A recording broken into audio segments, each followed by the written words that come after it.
So, it's almost Mother's Day, mga bestie ko. And we will be surprising my mom with something na lagi, as in, lagi niyang hinihingi sa akin. Whitening, yan talaga request ko. Sabi ko kay mama, just meet me in Shangri-La Plaza and may gagawin tayo. Yun lang ang sinabi ko. Wala siyang alam kung ano. Dito na lang tayo magkita sa, sa Demoa. Sa baba lang. Sige, baba lang daw. Second floor kami. Bye.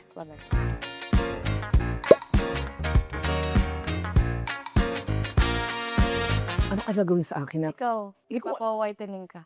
Gusto ko yun. Talaga? Oo. Gusto ko yun. Hindi niya alam. Thank you, no.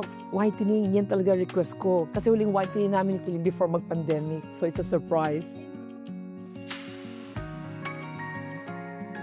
So, you're Ma'am Jessica, right? Yes, And Dr. Again, I'm Dr. Angel. For Angel. The one that we're gonna be trying for today for your cleaning would actually be airflow. Airflow, it's less sensitive compared to the traditional cleaning, no? Okay. And then afterwards, the whitening. Before we do the whitening, it's good that we're doing stain removal already. You'd have to get your current shade. Tapos na rin kami. Grabe si Doktora, ang galing. Very Yeah. Oo nga. Thank you, Doktora. Tsaka walang pain, no? Yung kanya paglilinis, maganda yung teeth ko. Yes. Thank you na. Thank you, Coles. We got